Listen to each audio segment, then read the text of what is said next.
Pemirsa, Sekjen PD Perjuangan Hasto Kristianto ditetapkan menjadi tersangka oleh KPK karena diduga terlibat kasus suap pergantian antar waktu atau PAW anggota DPR RI dan melakukan perintangan penyidikan kasus rasuah Harun Masiku. Meski mengaku akan taat pada proses hukum, namun PD Perjuangan menilai ada upaya politis dan kriminalisasi dari penetapan tersangka terhadap Hasto.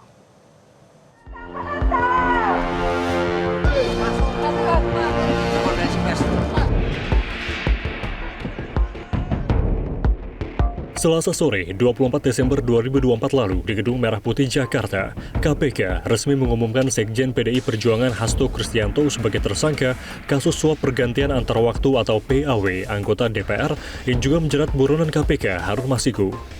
Pada saat yang sama, KPK juga menetapkan orang terdekat Hasto yakni Doni Triistiqomah sebagai tersangka kasus suap PAW.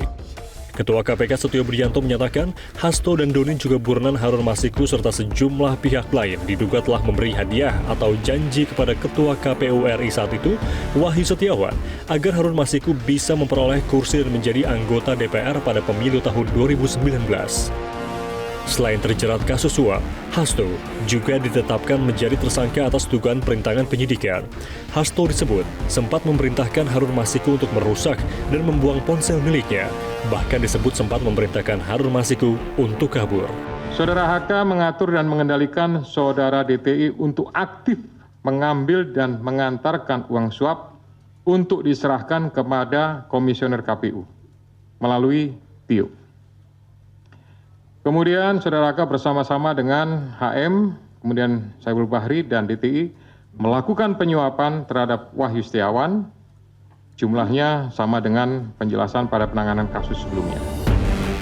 Menanggapi penetapan status tersangka dari KPK kepada sekjennya, DPP PDI Perjuangan sempat menyatakan jika proses Hasto menjadi tersangka dinilainya sangat kental dengan aroma politisasi hukum dan kriminalisasi. DPP PDIP menegaskan jika partainya serta Hasto bakal kooperatif dan menaati seluruh proses hukum yang tengah berjalan. PDI Perjuangan dan Sekjen DPP PDI Perjuangan telah dan akan selalu mentaati proses hukum dan bersifat kooperatif.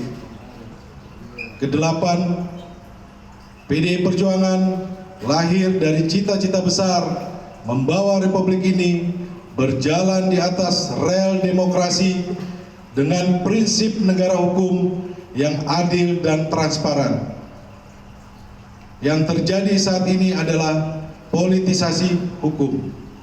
Kesembilan, penetapan Sekjen DPP PDI Perjuangan ini mengkonfirmasi keterangan Ketua Umum PDI Perjuangan Ibu Megawati Soekarno Putri pada tanggal 12 Desember 2024 bahwa PDI Perjuangan akan diaut-aut atau diacak-acak menjelang Kongres ke-6 PDI Perjuangan.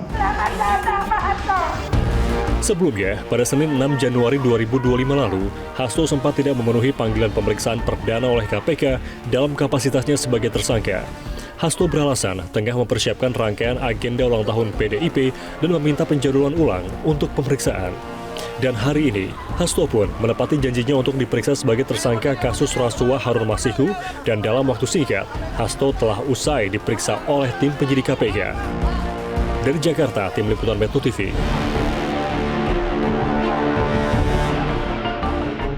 Jelajahi cara baru mendapatkan informasi. Download Metro TV Extend sekarang.